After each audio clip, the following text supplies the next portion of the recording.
बहुत वर्षों पहले की बात है, जब धरती पर राजाओं का राज्य होता था और तलवार की धार से न्याय लिखा जाता था। उत्तर दिशा की ओर स्थित था एक समृद्ध राज्य, मालवन, जहां महाराजा वीर सिंह देव का शासन था। उनका नाम सुनकर दुश्मनों की तलवारें कांपती थीं और प्रजा उन्हें देवता मानती थी। राजा वीर सिंह का राज्य हर दृष्टि से परिपूर्ण था। चारों तरफ हरे भरे खेत और घने जंगल, शांत झीलें और पत्थरों पर 6 महल। लेकिन जितना सुंदर राज्य था, उतना ही अकेला था राजा का हृदय। राजा वीर सिंह एक समय अत्यंत हास्य प्रेमी और भावुक व्यक्ति थे। विवाह के कुछ वर्षों बाद उनकी रानी राजेश्वरी देवी एक असाध्य बीमारी के कारण चल बसी। उनकी मौत ने वीर सिंह को भीतर से तोड़ दिया। उस दिन के बाद से राजा ने मुस्कुराना छोड़ दिया और भावनाओं को कमजोरी मान लिया। अब वह दिन भर दरबार में कठोरता से न्याय करते, रात को जंगलों में शिकार पर निकलते। शायद इसलिए क्योंकि शिकार करते वक्त उसे अपनी आत्मा की बेचैनी कम महसूस होती था। राजा का सबसे प्रिय स्थान था राज्य के पश्चिमी छोर पर स्थित कृष्णवन।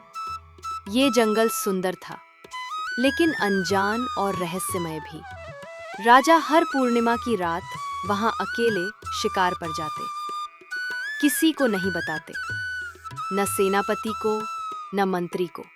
उन्होंने वहां एक गुप्त शिकारी कुटिया बनवा रखी थी, जहां वे घंटों अकेले बैठते और कभी-कभी रानी की तस्वीर देखकर सोचा करते थे, अगर तुम होती तो मुझे इंसान बने रहने की वजह मिलती। राजा अब भी न्यायप्रिय था, लेकिन उसकी कठोरता ने जनता को डर के साए में डाल दिया था।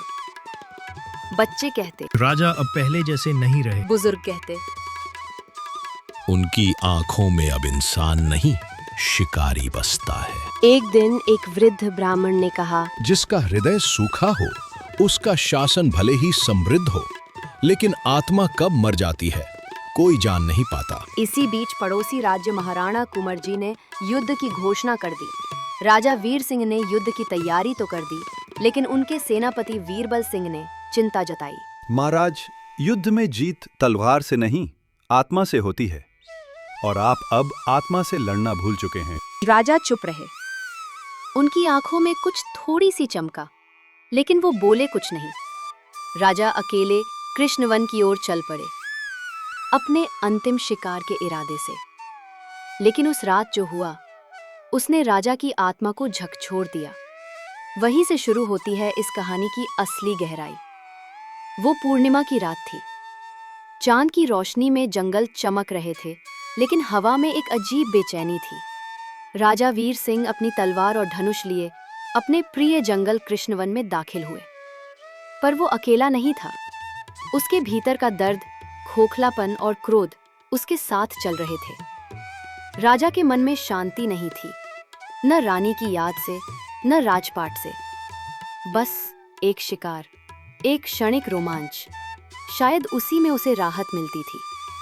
घने पेड़ों के बीच राजा ने कुछ अजीब सुना। पत्तों की सरसराहट, जैसे कोई धीमे कदमों से पीछा कर रहा हो। राजा ने धनुष ताना। कौन है? उनकी आवाज में झिझक नहीं, लेकिन थकान थी। तभी झाड़ियों से एक हल्की सी छाया निकली। वो कोई जानवर नहीं था, एक बच्चा था, लगभग 10 वर्ष का। बच्चा मिट्टी में सना था, आंखों में डर था, लेकिन वो भागा नहीं। राजा ने कठोर स्वर में पूछा, कौन हो तुम? जंगल में क्या कर रहे हो? बच्चा बोला, मैं भूखा हूँ, खाना खोजने आया था, माँ बीमार है। राजा कुछ पल चुप रहे, फिर बोले, झूठ बोलते हो, यहाँ शिकार होते हैं, खाना नहीं मिलता। बच्चा डरा नहीं, बस एक वाक्य बोला, आपके जैसा कोई मेरी माँ के गांव में जाया करता था, अब वो ही जंगल में भटक रहा है। राजा चौंके और बोला, यह बच्चा सिर्फ भूखा नहीं था, किसी गहरे सच का दूत लग रहा था। राजा ने बच्चों को पकड़कर और पूछा, तुम कौन हो? आप जिस जंगल को अपना मानते हैं, उसकी आत्मा हूं मैं। आपने वर्षों से इन वृक्षों को काटा, जानवरों को मारा और खुद को जीवित रखने के लिए दूसरे जीवनों को मिटाया। राजा हंसे, तुम कोई साधारण लड़का हो, कोई आत्मा वात्मा नहीं। बच्चा शांत रहा, फिर उसकी आंखें चमकी और एकाएक पूरे जंगल की हवा गर्भवती हो गई, जैसे कुछ बोलना चाह रही हो। तभी हवा में एक सुगंध आई, वही गंध जो रानी राजेश्वरी के शरीर से आती थी। राजा का शरीर कांप गया।